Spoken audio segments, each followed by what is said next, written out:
Hey everyone, welcome back to my channel. For those of you who are new, my name is April and I am a part-time travel vlogger. Meaning, even though I don't travel full-time, I'm extremely passionate about traveling and I enjoy traveling with my family when we get a chance to, and I love bringing you guys along with me to experience the journey with us. I started vlogging at the end of 2018. It was a pretty last minute decision. I think I purchased my vlogging camera like 2 days before we went on our trip to Taiwan. I ended up vlogging that trip and I just loved it. And so I've been doing it ever since. 2019 was an awesome year for me regarding travel. I did a lot more travel than I normally have done in the past years. And so today I'm gonna show you my top 10 travel experiences of 2019. I know this video is a little bit late. I mean, we're over halfway through 2020 already. And to be honest, I don't think I'll be doing a list for 2020. I mean, it'd probably be a short one. I did a little bit of traveling earlier this year, but my future travel plans are still quite uncertain at this point. And please don't take this as me complaining about our current situation. Of course, I'm disappointed that I'm not able to travel as much as I did last year. However, I'm extremely grateful that my family, my friends, and myself were all healthy and safe. I mean, the world will always be there for us eager travelers to explore once again when everything is ready. So with that being said, let's get on with this list, shall we? Coming in at number 10 are two words: super bloom. Well, sometimes I combine that into one word, so super bloom. I'm not sure if any of you keep up with the weather patterns in California for the last decade. Yeah, I'm pretty sure none of you have. We've had a pretty severe drought for 5 years. And then in 2017, we had a very unusually wet, rainy season. And now I'm gonna get pretty scientific, so bear with me. So what happens when you have a really long drought is that all the invasive plant species in the desert do not grow. And those are the same plants that compete with native wildflowers for moisture. And then once we had the heavy rains, all the seeds that lay dormant deep in the soil all bloom and germinate at the same time, causing an explosion of wildflowers, a phenomenon that we have labeled the super bloom. And the super bloom of 2017 was spectacular. It was all over the news, it was all over social media. You could even see it from outer space. It was an Instagrammer's like dream come true. I saw so many photos of people doing photo shoots. There were like maternity photos, wedding photos, engagement photos, newborn photos, naked photos. Of course, I wanted to get in on the action. Unfortunately, by the time I wanted to go, it was at the end of April and the bloom season was over. So I was really bummed, I was really sad. This happens like once in a decade or something like that, and I thought I missed my opportunity. But in 2019, we had another unusually wet, rainy season. And this time, oh, I was like, please, super bloom, happen again. And it did. It didn't happen to the same degree as 2017, but this time, I didn't want to miss out. So we ended up going to the Carrizo Plain National Monument, which is about 100 miles north of Los Angeles. And it was amazing. I saw fields and fields of beautiful wildflowers. It was like literally fields of gold. The hills were painted purple and orange. It wasn't as vibrant as 2017, but it was still just as spectacular. And don't worry, we did our best not to step on any wildflowers. No flowers were hurt during the filming of my vlog. It was just amazing. What people will tell you are the amazing smells you'll experience when you go to see wildflowers. Obviously, there's a floral scent to them, but they have a really nutty kind of scent as well. It's just something indescribable. I breathe deep, okay? I want to experience and remember it forever. For those of you who don't know, I have horrible seasonal allergies, and I thought to myself, wow, no runny nose, nothing. I was so happy. Well, about a day later after we got back is when the allergies hit me hard. I had everything. I had runny nose, stuffy nose, itchy eyes, itchy eyelids, itchy mouth. I had horrible like sinus pressure, you name it. And I was on allergy medications for a week, probably more than a week, probably like a month, but it was so worth it. Coming in at number 9 is wine tasting in California's Gold Country. I am from California, so I'm a little biased here, but I'm gonna make a very bold statement. I think California produces some of the best wines in the entire world. Yes, don't hate me, that's just my opinion. When people think of wine country in California, they really think of Napa Valley and Sonoma County, but there's actually lots of different little pockets of wine producing regions that are just as amazing. Sutter Creek in Amador County is one of them. So Sutter Creek is a historical town dating back to the gold rush era. Today, if you go drive down the main street, you'll see a mix of old and new. You'll see charming Western facades, boutique shops and restaurants, bed and breakfasts, and of course wineries. But What's really cool about this town as well, a lot of the restaurants and street names have Gold Rush themes to them. So you'll see Gold Dust Pizza and also Eureka Street. And nearby you can actually go visit Kennedy Mine, which is a gold mine from the Gold Rush era. It was in operation until 1942, and now it's a tourist attraction.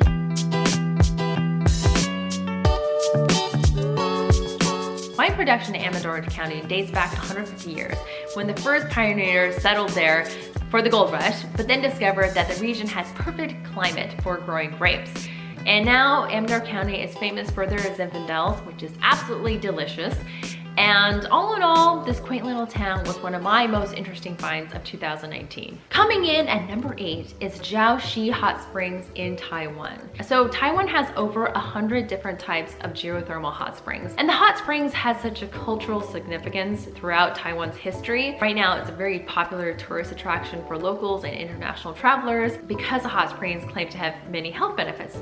The minerals in the water are said to treat fatigue, stress, eczema, and even arthritis. Jiaoxi is a township in Yilan County, which is not too far away from Taipei. I would say it's a smaller resort town compared to the other hot springs resorts in Taiwan. I personally have never heard of it until I went there this last year. It's definitely a more popular spot for locals. There are a ton of hotels there, ranging from budget to super luxurious.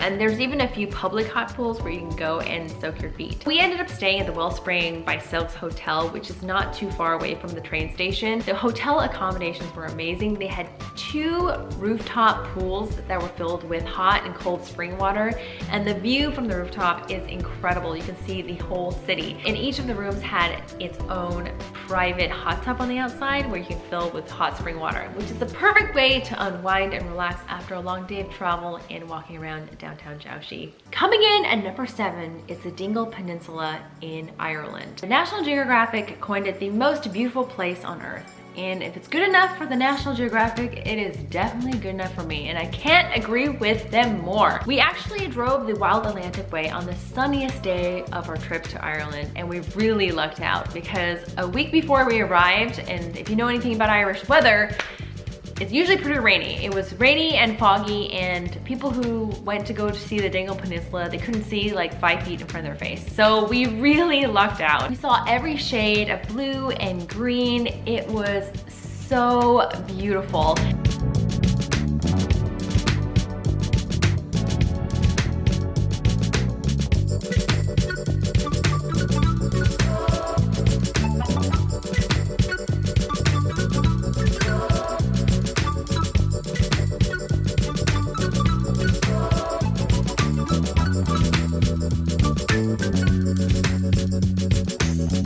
We saw beaches, rolling hills, jagged cliffs, and beehive huts, which are these cone-shaped huts made entirely of stone and nothing else.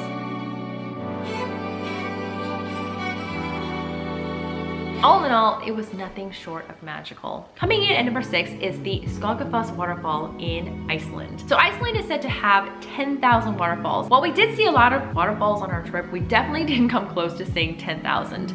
One of the most famous and most visited waterfall is the Skogafoss waterfall, and you might recognize it from a very famous show called Game of Thrones. Any Game of Thrones fans out there? Anyone? I know most people I talk to either really love the show or you're completely indifferent. I happen to really love the show, although I haven't seen the last season. I know what happens. I probably won't see the last season ever, but I do really like the show. You'll recognize this waterfall from one of the scenes from season 8. That's why I think during our trip it was nicknamed the Jon Snow Falls. And of course they CGI'd a little bit more here and there to add to it, but it's definitely a very majestic waterfall, one of our favorites on our trip. And one of the best moments is actually walking really close to the waterfall. What people don't tell you, in Iceland it is cold, but it's also super windy. So when you get close to a waterfall with a ton of water splashing down with wind, that you can expect basically a shower when you're standing next to the waterfall. And thank goodness we were wearing our waterproof, windproof, snowproof jackets. Otherwise we'd be soaked from head to toe in water. But it was so exhilarating and so fun, and definitely one of our favorite memories of 2019. Coming in at number 5 is the Guinness Storehouse. So for those of you who know me, know that I enjoy a drink here and there occasionally. Cheers! Cheers! Cheers! Cheers! Oh wow! Cheers, everyone! And if you're in Ireland, of course, you're gonna have to drink Guinness for breakfast, lunch, and dinner. So it is true what they say, the Guinness in Ireland does taste a lot different than elsewhere, especially the one here in the States. The Guinness Storehouse is a museum slash beer experience that is housed in this amazing looking building. There are 7 floors total and so much to see. They go over the history, they go over the brewing process, and the entire first floor is dedicated to the 4 main ingredients of Guinness, which is water, barley, hops, and yeast. What's really cool about this museum, it is also very interactive, so little ones don't get too bored while their mommy and daddy learn about their favorite beverage. It's probably one of the most well-curated tours, museums that I have ever been to. And with the price of admission, once you get to the top floor, you get a pint of Guinness and you get to enjoy it while looking out at a 360-degree view of Dublin.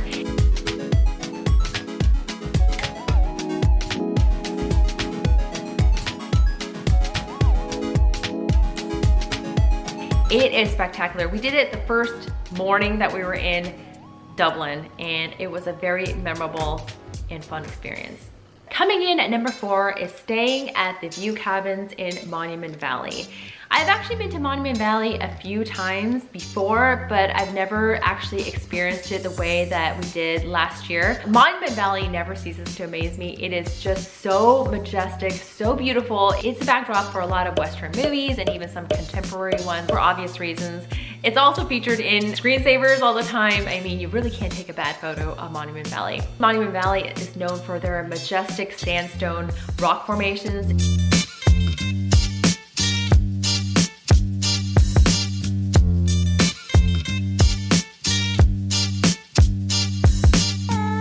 And the 3 that are most famous are the ones that are shaped like mittens. So this time around, we really wanted to experience it. Since my husband and my daughter have never been there, I decided we should just stay at the View Hotel, which is located inside the valley.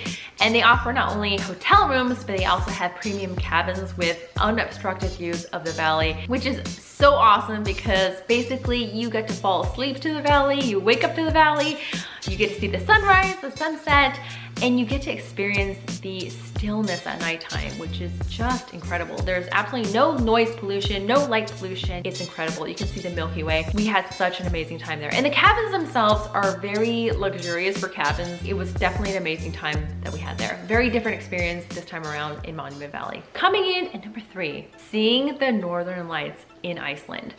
So Iceland has been on our bucket list for a very long time, but seeing the Northern Lights in Iceland was like double check mark off the bucket list. What people don't tell you is actually seeing the Northern Lights in Iceland is not an everyday occurrence. It is very windy and it can get pretty overcast at nighttime. And to see the Northern Lights, you need a clear night sky. So we didn't know if we would ever see the Northern Lights when we were there. So on the first night we stayed at Hotel Ranga, and the hotel manager, when we were having dinner, he was telling everybody he would inform everyone if he felt like it was a good night to go see the Northern Lights. So in the middle of dinner, you know, we hear him take out his glass and he starts clanking on it and he goes, excuse me everyone. So I'm assuming everybody came here to see the Northern Lights, correct? Well, I think tonight, as of right now, we have a pretty good show going on. And literally, I have never heard so many forks and knives drop at all at once. People ran out, they had left their purses and everything. They didn't care. They're like, I wanna see Northern Lights. And obviously I wanna do that too, but no, I was careful. I put on my jacket, put on my scarf, put on my hat, and then put on my daughter's jacket and wrapped her up and got my camera.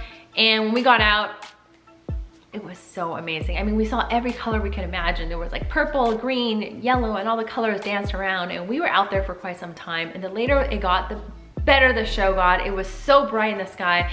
I didn't have any expensive camera with me with a tripod, nothing like that. So these are the best photos I could show you guys. But it was definitely very spectacular. Okay, we're out here actually looking at the Northern Lights. Cool, hold on, look up, look up, look up.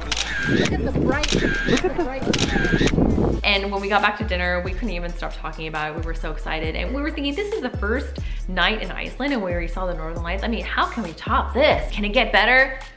Yes, it got better. Coming in at number 2 is the Cliffs of Moher on Mother's Day.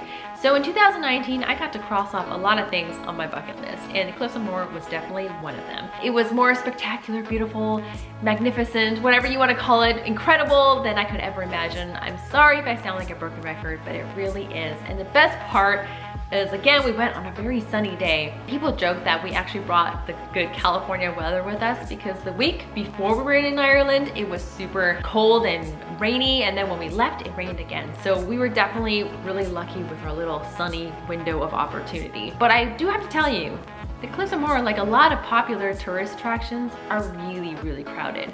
And what they don't show you is the parking lots full of tour buses and just the crowds and crowds of people gathered everywhere to see it. And obviously everybody wants to see it, so I didn't mind it. There's also a really cool museum there that's very interactive. My daughter really loved it, and we just had such a perfect day, and it really made my Mother's Day last year super, super special.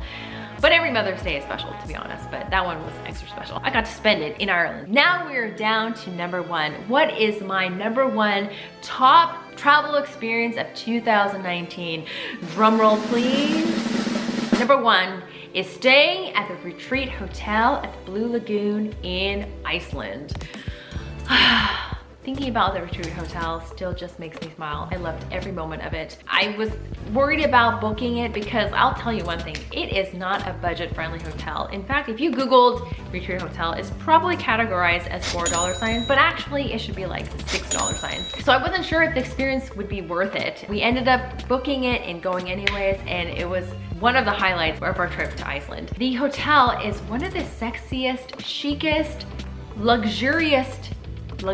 most luxurious hotel that I've ever stayed at. And my husband joked that it's probably where couples go to conceive their Icelandic baby. I wanted to model my house after it. I mean, I wanted to slap on like volcanic rock and make it look so dark and sexy like that bathroom. The Retreat Hotel is actually a newer hotel that opened in 2018. So we were probably one of the first few people that actually stayed there. The accommodations of the hotel were amazing as well. Guests of the Retreat Hotel had a private entrance to the lagoon. They had a private lagoon, and they even had a private spa. And some of the rooms even had their own private lagoons attached to it. Unfortunately, we really didn't get to take advantage of any of those things because we're with a child that's younger than 12. And so next time we go, definitely stay there again. We'll have to save up like for years and years, but we'll definitely stay there again. But we did get to take advantage of a lot of the other things. Like they had tea time in the afternoons, their breakfasts were just amazing, and they have a restaurant there called the Moss Restaurant. We had their 5-course meal with wine pairings. It was one of the best meals I have ever had. I think in my vlog, I say amazing like 30 times to describe my experience, but I was really speechless. I couldn't find anything to say but amazing. This hotel is amazing. Amazing! Amazing. Amazing. Amazing. So amazing. Amazing. Amazing. One more time, one more time. And yeah, it was amazing. All right, everybody, there you have it. Those are my top 10 travel experiences of 2019. I hope you guys enjoyed this video. If you did, please give me a big thumbs up. Don't forget to subscribe and hit the bell icon. You don't want to miss any updates from me. I do have a lot more videos coming up. Thank you to all my old subscribers, new subscribers, future subscribers. I really appreciate you. Thank you for watching my videos. I'm trying to create better content more consistently, and that's really my goal going forward. So thank you so much for watching and sticking around, and yeah, that's it. I hope you guys all stay safe and be kind to each other, and I'll see ya in my next video. Bye.